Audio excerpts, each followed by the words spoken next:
Eglė alkoholikė. Jo, ir dabar na tokia, kai klausiau Haroldą, sakau, tai kokią temą kalbėti, tai sako, kaip visada, žinai, o visada tai kaip, kas buvo, kas įvyko ir kas yra dabar turbūt, ne, aš taip suprantu. Gerai, pradėsiu nuo to, kas buvo. Iš tikrųjų, šiai dienai, tai kada prisimenu tos visus savo gėrimus, tai jie iš tikrųjų jau tikrai tokie yra, na, kaip čia pasakyti, kuris šešėlis, kuris visą laiką vaikšto iš paskos, ne, niekaip aš nuo to negaliu nusikratyti, nors man patinka jau dabar ta spalva, todėl šešėlio ta prasme, todėl kad aš priėmiau tą savo alkoholizmą šiai dienai, tokį, koks jis buvo. Gerti aš pradėjau iš tikrųjų anksti, mano tėvelis buvo alkoholikas, gal todėl, gal ne todėl, dabar šiai dienai jau tikrai nebesigilinu, bet gėrimas paragavau pirmą kartą 13 metų, šampano 16 metų aš paragavau pirmą kartą degtinės, dar turiu nuotrauką tokią, nes tuo metu mokiausi Kaune dailės technikume, nors pati Vilnietė esu, ne, ir ten toj nuotraukoje mane kursiokas dailės technikumą mokina mane gerti šnapsą, kada reikia įkvėpti, kada iškvėpti, ten ką pauostyti, ko neuostyti. Bet tokia įdomi nuotrauka, negi iki šiol tai net juokas sukelia. Bet va, tai tokie pirmi prisilietimai. 19 metų, 19 būdama, aš jau baiginėjau tą dailės technikumą Kaune ir man tiesiog, kaip pasakyti, jau prasidėjo pirmos pagirios ir praktiškai aš vos baigiau dailės technikumą, tiksliau diplominį, vos apsigyniau, nes visą mėnesį mano grupiokės ir kursiokės atlikinėjo jau pagal projektus diplominius darbus, o mano buvo meninis audimas, tai tokia kaip šiai dienai kaip tekstilė, bet iš tikrųjų taip ir buvo. O aš visą mėnesį gėriau ten su kažkokiu vyruku, ten, žodžiu, va taip va, baliavojom. Bet likus 4 parom iki diplominio gynimo, žinoma, kaip visada susikoncentruoji, atsiranda tų jėgų neaišku iš kur. Ir aš per 4 paras visiškai nemegodama ir nusidažiau siūlus ir nurišau didžiausią 3 metrų ilgio ir 1,70 m pločio ryštinę techniką, kiekvieną mazgą reikėjo rišti, bet prieš tai reikėjo siūlus nusidažyti, galite įsivaizduoti, reiškia viskas va taip va. Ir be miego visiškai aš apsigyniau ir aišku labai gerai, kaip visada alkoholikas, jis yra maksimalistas, tokia kaip ir aš, tokia pati ir va, tai tokia pirmos tos pagirios ir va kaip dabar visą laiką prisimenu tai, kad net daug ir vėliau pasakodavau ir sakau, kad kai mes turim tą tokią patarlę, ko susirgai, to ir gydykis, ne? Nu, pas alkoholikus tokia dominuojanti viena iš taisyklių. Tai būtent aš tada ir pradėjau jau sirgti. Bet tas pirmieji tokie simptomai alkoholizmo. Toliau sekė pirma santuoka 20 metų, po 5 metų pirmas vyras, mes neturėjome, ačiū Dievui, vaikų. Ačiū Dievui, todėl kad aš neįsivaizduoju, kas būtų. Pirmas vyras mane paliko ištardamas tokius žodžius: Eglė, aš tave myliu, bet aš negaliu su tavim gyventi arba girta, arba nėščia. Aš kiekvienais metais jo laukiausi vaikelio ir net vienas jau buvo gimęs, bet neišnešiotas 6,5 mėnesių ir mirė vaikelis po 3 valandų. Bet iš tikrųjų, va, tas toksai, kaip šiai dienai, tai dėka mūsų programos ir, aišku, Dievulio, tai visko tas buvo iškentėta, atgailauti ir taip toliau. Ir kasdieną, kiekvieną dieną aš rytais savo dėkingumo maldose kalbu ir prisimenu ir tą vaikelį tame tarpe. Ir jį net esu vardu pavadinusi, nors aš jo net nemačiau. Tiesiog aš jį pagimdžiau, iš manęs jį paėmė. Va čia viskas vėlgi į tai, kas buvo, ne? Toliau po tų 5 metų, ačiū Dievui, prasidėjo kažkokie gydymosi metodai. Pirmieji, kai man 25, dar jauna ir per tą tiesą laikotarpį dar ir praradau 10 darbų, čia jau praradimai įsijungė. Todėl, kad aš dirbdavau tipo dailininkė apipavidalintoje, o mano mama buvo vienos iš didžiausių parduotuvių Vilniuje direktorė, tai aš ten pas ją antraeilėse dailininkė apipavidalintoje dirbdavau, nu, žodžiu, o kitur dar kažkur tai vėl kažkokiose Nu, tokius ateini, kelias valandas padirbi, ten kainas parašai, plakatus kokius pakabini, kaip tais tarybiniais laikais. Ir aišku, prisigerdavau ir mane iš tų darbų visą laiką antrų tų kitų darbų mane visą laiką pašalindavo, paliuosuodavo. Ne? Bet mano mama, kai tokias pareigas užėmė, visą laiką mane vėl kažkur įkišta. Nu, nori, nenori, čia jau tokia gyvenimo istorija. Tai va, 10 darbų ir ta pirma santuoka buvo pragerta. Ir prasidėjo 25 man esant gydymosi metodai. Pats pirmas tai buvo, aišku, nuėjimai į ambulatoriškai narkologijos centrą, dar tada taip vadinosi. Tai buvo espiralis toks rimtesnis jau, kai man įsiuvo į užpakaliuką ten 10 tų tabletyčių ir atseit aš turėjau jau ten negerti. Bet taip įvyko, kad aš labai greitai, nu gal po 3 savaičių, mano namuose, kadangi jau mane vyras buvo palikęs tas pirmas, o aš gyvenau 3 kambarių bute viena, man tėveliai taip pasirūpino ir močiutė, kad aš turėjau kur gyventi atskirai. Ir aišku, mano bendradarbiai nauji atėjo vakarėlis buvo pas mane. Ir aš tiesiog supainiojau degtinę su vandeniu. Mes tada gėrėm iš tų tokių, kaip rusai sakydavo, granionų stakanų tų. Va, jų jau šiai dienai nebematau, bet anksčiau tai buvo tokia pats populiariausias. Ir aš supainiojau, nes nuskystis baltas, ne degtinė peršviečiama ir vanduo peršviečiama. Ir staiga taip stoviu, kaip dabar menu, žinai, o kas čia dabar bus, ir nieko neatsitiko. Ir aš tada jau toliau visą, nu, žodžiu, visa istorija toliau tęsiasi, kaip ir turėjo būti. Toliau buvo akupunktūra, buvo lašiukai visokie, teturamas, tokie miltukai kažkokie, tai nuo kurių turėjo man jau ten labai blogai būti, bet man nuo jų nebuvo blogai. O vienus močiutė parvežė, amžinatilsį parvežė tada, tiksliau jai kažkas persiuntė iš Amerikos kažkokius lašelius, kuriuos išgėrus, aš jau ten alkoholio tikrai negalėjau vartoti, bet aš pavartojau ant rytojaus. Negėriau, o iš vakaro lašiukus išgėriau, o ant rytojaus ir man, žinokit, pirmą ir vienintelį kartą buvo tokia reakcija, kad mane pradėjo riesti į antrą pusę tiltuku. Nu, va tiesiog kaip kažkokia, aš net nežinau, kaip paralyžius kažkoks tai buvo toks traukimas baisus. Močiutė mano labai išsigando, ką daryti, nu vienu žodžiu surado, tai buvo sekmadienį, surado narkologiją, tą, kurį ten tos teturamą man prieš tai išrašinėjo miltukus, kur aš ambulatoriškai lyg vaikščiau ir taip toliau.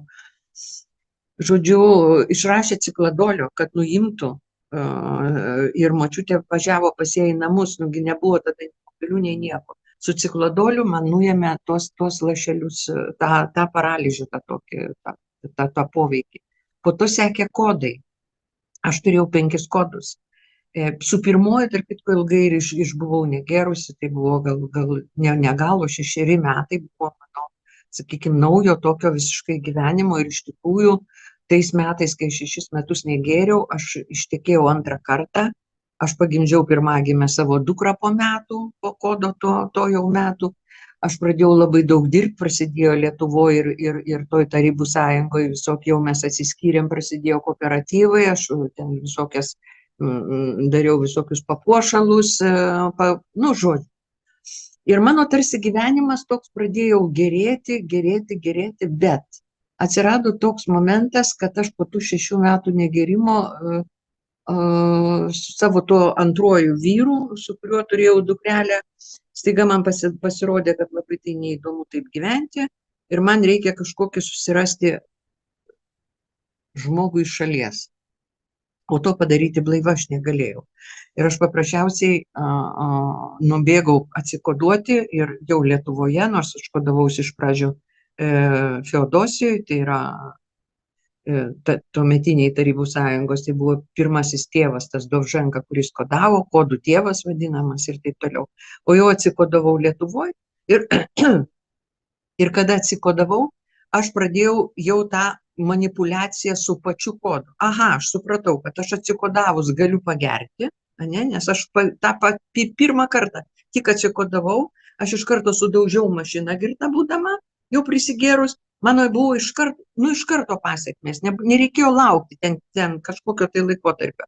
Ir aš išsigandus bėgau, iš karto vėl mane užkoduokit pas Jusaitį jau Vilniuje. Ir vat, kaip sakiau, jau po to mano tie tarpai tarp kodų pradėjo trumpėti. Jeigu po 6 metų ten pagėriau ir po 11 mėnesių užsikodavau, po to jau 10 mėnesių, po to jau 8 mėnesiai, o finalas tai paskiau jau buvo toks, kad aš užsikodavau ir užsitorpedavau vienam flakone, kaip sakyti, ir vis tiek su abiem apsauginiam tom priemonėm užgėriau.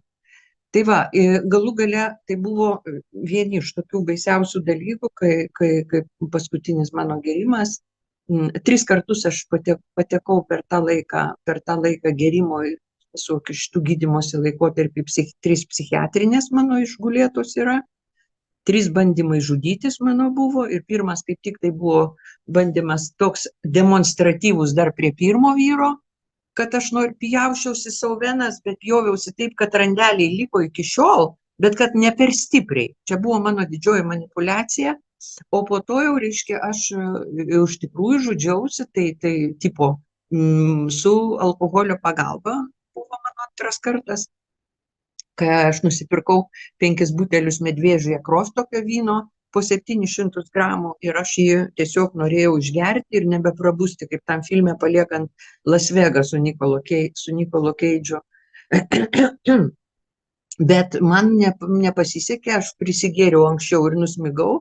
Ir tas pirmas vyras, kai grįžo iš dailės instituto, jis tada mokėsi ir grįžo, mane rado gargaliuojančią tokį, iškvietė greitoje, o to į mane sako, ją reikia išvimdyti ir viskas šiandien, jokių čia, va. Taip kad 3 psichiatrinės ligoninės ir paskutinis gėrimas, kuris mane atvedė pirmą kartą į detoksikacijos skyrių priklausomybės ligų jau centrą, tai buvo mano pirmasis jau išėjimas iš šitos praeities tokios, iš tų visų praradimų. Aš jau nekalbu, kad tie praradimai, kaip visada sakau, būtinos ir tos įvardinti ir tas vertybės, ir pasitikėjimą, ir garbę, ir pagarbą, ir santykius visus, ir su žmonėmis, ir su draugais, ir nusisukau pati, nuo manęs gal nenusisuko, bet aš pati nusisukau ir taip toliau. Ir visą tai aš pragėriau. Nors vizualiai, va taip atrodė, tuo metu, kai aš gyvenau, aš turėjau ir namus, turėjau šeimą, turėjau vaiką, turėjau mašiną, turėjau pinigų, tarsi tai visiškai, va kokia aš alkoholikė, ne? Ir tikrai pirmas kartas net į detoksą, kada atsiguliau, tai aš buvau tokioj, čia net nėra papasakot, bet tokioj situacijoje, žodžiu, kad labai mandra buvau, atsiguliau su mobilių telefonų, kurių buvo tik tai gal 4 Lietuvoje tokie mobilūs telefonai tuo metu, nes aš buvau verslininkė pasidariusi, jau čia tokia labai didelė ir turėjau tikrai tų pinigėlių, su chalatu prabangiu, detoksikacijai, žodžiu. Ir atėjo pas mane į palatą vyr-gydytojas mūsų Emilis Subotais, iki šiol ir liko, tik dabar direktorius vadinosi, o tada vyr-gydytojas vadinosi. Ir sėdė jisai su chalačiu, kaip aš sakau, baltų tokiu, reiškia, su akinukais, jis tada lieknas buvo, kudutis, jisai sėdė ant lovos kažkodėl krašto, o aš ant kėdės, koja ant kojas ir tokia visa, žinai, ponė. Va, jis man pažiūrėjo tą visą mano apykrizę, apie mano tą visą istoriją medicininę.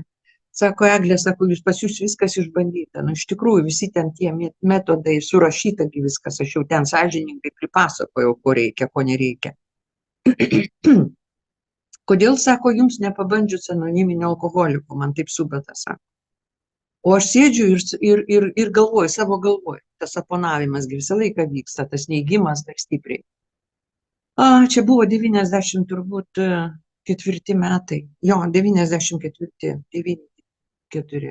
Ir galvoju, ką čia man peza, ką čia man kažkokius alkašus siūlo. Aš čia su ministrais vas, supranti, kalbuosi, o jis man čia alkašus kažkokius siūlo. Va šitokia buvo mano nuomonė. Ir aš išeidama iš detokso pasakiau taip griežtai sau, nu jau mano kojos, tai čia daugiau nebus.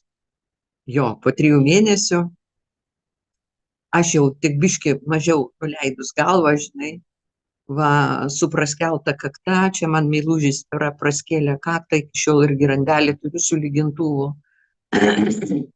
Jau taip kažkaip mažiau, bet dar ne alkoholikė. Ten tuo metu labai fainai jau dirbo, aišku, mūsų tie anonimai, socialiniais darbuotojais ir va, bet dar tai ne. Va, o lygiai dar po kažkiek laiko, žodžiu, per metus paskutinius savo gėrimo, aš buvau 3 kartus detoksikacijoje ir paskutinis kartas, ačiū Dievui, iki šiol paskutinis, tai buvo 95 metų balandis, balandžio mėnesį mane Rusijoje pastatė ant 130 tūkstančių dolerių sumos didžiulės tokios tuo metu, kai buvo litai ir kai buvo 1:4. Tai 130 tūkstančių dolerių, tai tikrai didelė suma, kaip man vienai verslininkai tokie. O aš taip prekiavau, spėkit kuogi, alkoholiu. Iš Čekijos vežiau alų į Rusiją. Ir va toks mano buvo verslas. Į mane pastatė tenai. Ir aišku, nu, kaip mes ir sakom, ir kada blogai, ir kada gerai, ir kada nėra jokios progos, jau alkoholikas geria, kaip aš toksai. Va, bet tada buvo puikia proga labai skausmingai pradėti pergyventi, ne, ir skandintis alkoholyje. Mano buvęs antras vyras išvažiavo į Rusiją išmušinėti tų pinigų, ten su stogais visokiais, o aš, reiškia, sėkmingai gėriau. Aš neatsimenu, balandžio mėnesį, pirmas 2 savaitės dar atsimenu su kažkuo, kaip gėriau ir ką dariau, bet paskutinių 2 visiškai neatsimenu. Gėriau totaliai juodai ir prabudau Velykų rytmetį, balandžio buvo gal 19, gal 18 balandžio, tais metais Velykos. Aš prabudau gaisre, padegusi savo namus su cigarete, aš užmigau su cigarete. Ir prabudau nuo skausmo, nes man svilo, nu kaip smilksta, nukrito ant kažkur tai ten, nežinau, kas cigaretėse, ar tos pelenai tie tokie degantis, kaip jie vadinasi. Man pradėjo smilksta ir man pradėjo tiesiog jau skaudėti šlaunis ir mano halatas buvo, aš su halatu ant viršaus pradegintas, jau prasvilęs. Viskas rūke, aš nieko nematau, praktiškai per tą rūką matau tik tai kažkokį, matau, kad telefonas susilydęs šalia miegamajame, ne, tumbelė tai yra, tai susilydęs telefonas ir tumbelė jau apdegusi. Bet tarp tumbelės ir lovos tarpelis, kuriame stovi pusė butelio degtinės. Ir mano pirmas veiksmas, tai aš geriu degtinę. Ir tada einu gesinti gaisrą. Kažkodėl pradžiai pradėjau rankom gesinti čiužinius ir pas mane buvo po 5 puslės ant kiekvienų pirštų, nes gesinau rankom. Dieve. Tada galvoju, reikia eiti virtuvę, ten radio telefonas buvo toks atsidaromas. Ir aš atsisėdus virtuviai, galvoju, reikia skambinti. Išsirikiuoja man 4 telefono numeriai, 01, 02, 03 ir 04. A kuriuo skambinti, nežinau, neatsimenu. Ir aš nusmigau. Bet tai buvo, kaip sakiau, Velykų rytmetis ir kaimynai buvo Lenkai apačioje, kurie gyveno, aš gyvenau daugiabutyje, ėjo, nabažni tokie, ėjo į bažnyčią, važiavo tiksliau į bažnyčią kiaušinių šventinti. Ir pamatė, kad per balkoną, ir vėlgi ačiū Dievui, buvo balkono durys praviros. Va, kad virsta dūmai ir neiškvietė, jinai grįžo namo, jinai prižadino savo vaikus ir tokiu būdu mane, reiškia, išgelbėjo tiesiog, iškvietė mano mamą su broliu, mano SS brigadą, kaip aš ją visada vadinu, ir ta SS brigada man atėmė mano visus, aišku, visada jie atimdavo pinigus, raktus nuo mašinos ir, žodžiu, pirmą kartą mane paguldė detoksą, išvežė mama, tiesiog sako, Eglutė, ten pailsės ir viskas bus gerai. Aš ir pailsėjau. Va, savaitę dar laiko, ne, išvežė mama pirmą pas save į Velykų rytmetį, aš buvau uždaryta kambarį ir aš paprasčiausiai negalėjau sėdėti prie stalo ir aš tą naktį vėl prisigėriau, pas tėvus radusi, pas mamą ir patėvį radusi sekcijoje vaistų, valerijono, ne, iš pradžių litrą degtinės radau paslėptą dėžėse ir vyno butelį. O tada dar paryčiais visai pamačiau, kad jis nebeima, joks kaifas nebeima, absoliučiai, galite įsivaizduoti. Tai tada suradau vaistinėliai 5 butelius valerijono, 6 supainiau ir išgėriau zelionką. Briliantinė žaluma. Tai va tokia mane ant rytojaus išvežė į detoksikaciją. Ir čia tikrai mano yra nu kaip pasakyti, tokia reklaminis variantas, kai aš atsimenu, kai man detoksikacijai sako, parodykit liežuvę, daktarai. Aš parodau liežuvį, į tie pradėjo tiek juoktis ta daktarė, sako, nu visokių mačiau, ir juodų, ir rudų, ir pilkų, bet sako, žalio, ir niekad nemačiau liežuvio. Sakau, zelionka geriau. Va, tai tokia, žinai, humoras. Va, aš savaitę dar geriau detoksikacijai. Dar su kitais ligoniais, dar reiškia, negalėjau atsigulėti. Galų gale mane pagavo 26 balandžio, mane pagavo iš vakaro, aš nupjoviau iš 3 aukšto šniuriukus, kur pledai džiovinosi. Ir susiradus, mano mama buvo atėjus manęs aplankyti tuo metu ir aš pavogiau pas mamą pirmą gyvenimą 10 litų ir pririšus tos 10 litų prie šniuriuko 10 vakaro, viskas iš 10 susideda. Aš reiškia kaip meškerė į apačią, ten kažkoks vyras eina, sakau, mužik, atnešk degtinės ten buteliuką. Jis nerado ir grąžino atgal tos pinigus, jis apvaikščiojo ir nerado, jis sąžiningas brolis alkoholikas pasakė. Aš paėmiau tos atgal, bet traukiant pinigus, man sesutės ranka ant peties ir sako, Eglė, aha, ką tu čia darai? Nu va, ir iš ryto balandžio 27 dieną bendruomenės susirinkimas ir man sako, vedėja Zabukienė, sako, Eglė, viskas sako, arba tave išrašom, arba eini pas anoniminius alkoholikus į susirinkimą. Ir aš žinau, kad man išrašymas būtų tolygus priverstiniam gydymui nuo alkoholizmo. Man mama sakė, kad jeigu dabar nesusitvarkysi, tai taip ir padarysiu, dar tada buvo Lietuvoje. Ja, tai... Ir aš galvoju, nu nueisiu aš pas tos alkašus. Ir aš nuėjau. Ir va tai buvo mano pirmas atėjimas į anoniminio alkoholikų grupę. Ir pirmas mano, kaip pasakyti, pirma mano blaivybės diena. Aišku, aš kaip ir dabar menu su treningais atėjau su fingalų po akim, ten griuvinėjau kažkur girta, su tom puslėm ant rankų, dar jos nebuvo praėjusios, ne, nusideginus gaisre. Ir aš kažkaip mačiau, kad aš čia kokius 3 mėnesius pavaikščiosiu ir ties to viskas čia bus labai gerai ir baigsis visą tą istoriją. Bet vat, pradėjo vykti stebuklai, man darbė gulint detokse, vėlgi mano mama visą laiką man niekada nedarydavo prievartą, irgi amžinatilsį mama, bet man kažkaip labai gražiai pasiūlydavo, sako, gal tu vaikeli pažiūrėk, čia yra Minesotos programa, tokia labai įdomi, gal tave sudomins.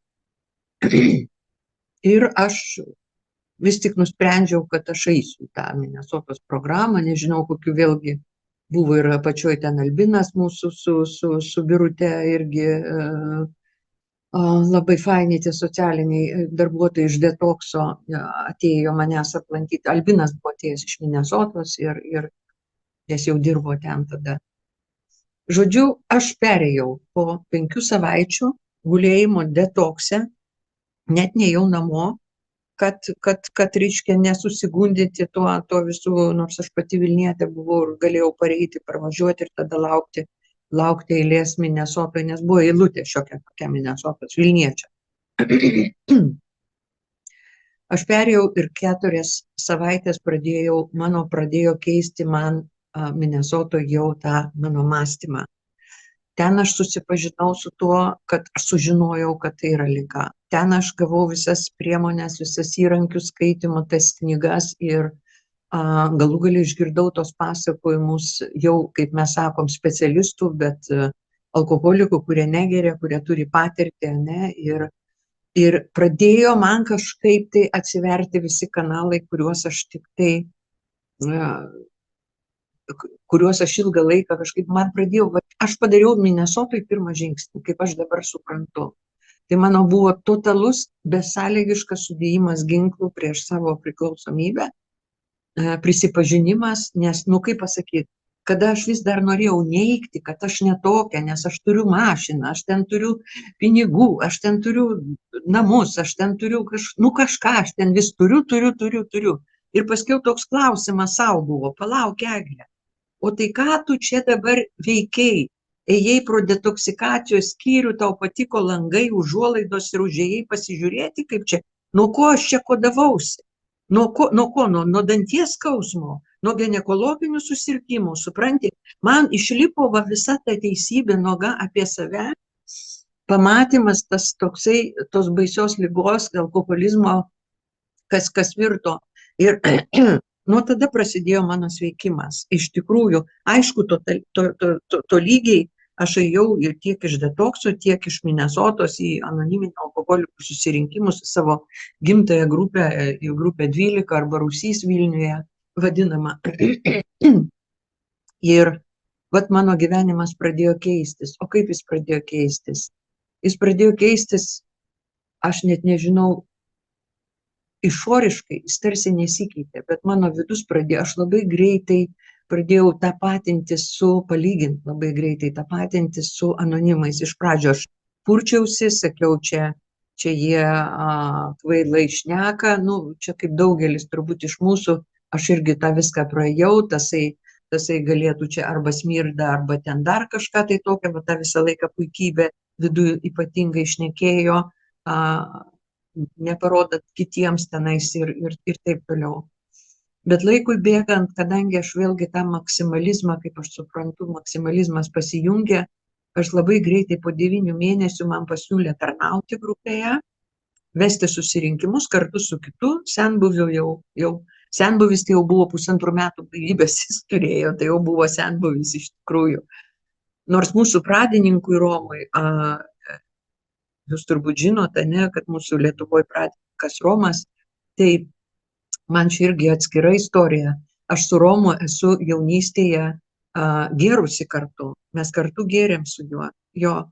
Ir kada aš atėjau pas anonimus, jau jam buvo 7 metai blaivybės ir aš jį pamačiau, įėjus į mūsų grupę, į mūsų rūsį, aš išsižiojau, supranti.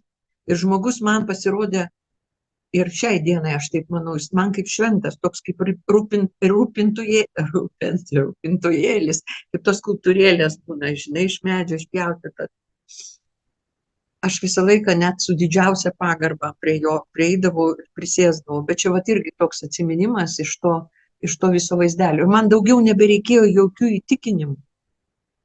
Aš su to žmogum gėriu, suprantat? Ir staiga aš matau jį, va tokį, va tą pirmą mūsų pionierių, kuris praėjo visą šitą tokį patį pragarą ir aišku, dėka to laiškų į Ameriką ir dėka Amerikos lietuvių, kurie padėjo Lietuvoje atidaryti visą šitą mūsų veiklą, mūsų bendriją Lietuvoje. Tai va, tai pradėjau tarnauti ir mano tas tarnaimas, aš apskritai iki 2,5 metų blaivybės lankiau po 16 susirinkimų į savaitę. Man reikėjo to maksimumo tokio užsikrovimo ir nes pas mus vyko ir rusų kalba, ir dieniniai, ir vakariniai, todėl per savaitę, nu, vis tiek viena didžiausių grupių Lietuvoje, sakykime, su ta grupė yra ir tebeliko. Tai va, tai pradėjau. Ir kas mano gyvenime pradėjo įvyko ir kas pradėjo keistis. Na, sakykime, kad aš ištekėjau 3 kartą, tai čia ne joks neįvykis, bet irgi ištekėjau už anonimo ir dar plus už narkomanų ir alkoholiko, kur su dviguba priklausomybė. Aš pirmoji eilėj tai pradėjau pati dirbti Minesotos programą. Mane rekomendavo ir po to jau, reiškia, po šitoj blaivybei, aš turėjau 3 metus blaivybės, kai pradėjau dirbti Minesotoje, o kai turėjau 4 metus blaivybės, aš įstojau universitetą, kad baigti socialinį darbą, baigti mokslus, kad galėčiau dirbti tą darbą, kuriame pradžioj dar kaip liktai vat, nereikalavo ten tų visokių specialių išsilavinimų ir taip toliau. Ir tas žmogus, su kuriuo aš 3 kartą, už kurio aš buvau ištekėjusi, jisai kaip tik tai Minesotoje praeidinėjo, pats buvo kaip pacientas, ne man, bet buvo pacientas kaip alkoholikas ir narkomanas, o aš jau buvau darbuotoja. Mes, aišku, su juo jokių kontaktų ten neturėjom, bet kai jisai išėjo iš Minesotos, jis man paskambino po kažkiek laiko ir sako, man 40 metų ir aš labai pasidžiaugau, kad aš esu blaivas ir po Minesotos ir sako, tu man labai padėjai. Žodžiu, mes susitikom, pas mus prasidėjo labai gražiai meilė ir viskas labai gražiai. Dar po metų gimė mano jaunėlė dabar dukra, kuriai užvakar buvo 22 metai, o vyriausiai dukrai vakar buvo 38 metai. 16 metų skirtumas tarp jų be vienos dienos. Tai čia apie tos, kas reiškia, kokie pokyčiai tie mano gyvenime vyko toliau. Reiškia, dirbu jau tą darbą, kuris jau nuo ale menininkės ir verslininkės nulipau ir pradėjau dirbti su priklausomybėm ir daug metų aš atidirbau 14 metų su priklausomybėm ir Vilniaus, ir Kauno, Minesotoj, ir paskiau narkomanų bendruomenėje dirbau Kaune, o to pagal projektus kažkokius. Žodžiu, atiduota buvo irgi didžiulė dalis toms priklausomybėm ir ne tik tai kaip darbui, bet ir bendram su tais visais ir tėvais, ir vaikais, sakykime, priklausomų žmonių. Žodžiu, labai buvo toks ir įdomus ir savas periodas. Bet šiai dienai aš jau išsiskyriau, kaip sakiau, jau su tuo trečiuoju vyru esu išsiskyrusi, dirbu Norvegijoje valytoja, valau namus ir kaip visada visiems pasakoju, kad buvau ir verslininkė, ir menininkė, ir kas tik nori, o šiai dienai valau namus ir kaifuoju, nežinau net kaip, nes aš galiu medituoti, aš galiu klausytis, aš galiu tylėti, aš galiu šnekėti, galiu šokti dirbdama. Žmonių nėra namuose, jie man patikė ir raktus, ir kodus, ir ten. O jeigu kurie ir yra, tai jie būna užsidaro kitam kambarį ir aš darau, ką noriu. Aš darau tvarką, kurią mane išmokino daryti alkoholikai. Albinas man sakė visą laiką ir aišku, čia mūsų knygose parašyta, pradėk pirmą nuo stalčiuko, pirmo stalčiuko, mažo stalčiuko, nereikia iš karto viską imti ir tvarkyti, ne, savyje. Tai va, tikrai tas gyvenimas pasikeitė į vieną pusę ir tik į gerą, bet aš labiausiai tai džiaugiuosi tuo, kad aš atradau vėl save. Aš atgaminau dėka jūsų ir aišku Dievulio visų pirma tai dar ir santykį su Dievu. Aš atradau santykį su Dievu. Ir vakar Rusy kalbėjo, buvo ta tema ir buvo kalba apie tai, kad aš esu Dievas, bet ne Dievas prieš kitus. Ne Dievas prieš kitus. Ir aš vakar ir šiandien viena iš mano tų rytinių maldų tokių yra trumpų, aišku, daug aš jų visokių ir visas jas naudoju, bet iš vienos tokios knygos neanoniminio aš sakau, aš esu Dievas ir myliu viską, ką matau, nes aš esu viskas ir myliu, kas esu. Aš esu šviesa. Aš esu džiaugsmas, aš esu meilė, aš esu gėris, aš esu grožis, aš esu tiesa, aš esu tas, kas aš esu. Tai man šita, net dabar aš jums sakau, man kiekvieną rytą eina šiurpuliukai ir aš suprantu, kad aš tuo momentu, tais momentais aš sąlytyje esu su Dievu, su kuriuo aš kalbuosi, su kuriuo aš esu kaip pats geriausias, mylimiausias draugas ir pati savo, žinom. Šitie atradimai, aš su nieko daugiau negaliu sulyginti. Santykis su Dievu. Kada yra santykis su Dievu, prieš susirinkimą ir Justina sakė, su Dievo pagalba, tada visi kiti santykiai pradeda tvarkytis ir dar turim 12 žingsnių ir 12 tradicijų ir dar aš turiu jūs. Tai va. Tai labai ačiū, labai, kad aš tą 30 metų ir jau už 3 dienų bus, ne, už 4 dienų, už 4 mėnesiai, kaip esu blaiva, kaip sakiau Linui, birželio mėnesį. Tik 11 metų už tave jaunesnė. Ačiū, kad aš išklausiau, ačiū, kad blaiva.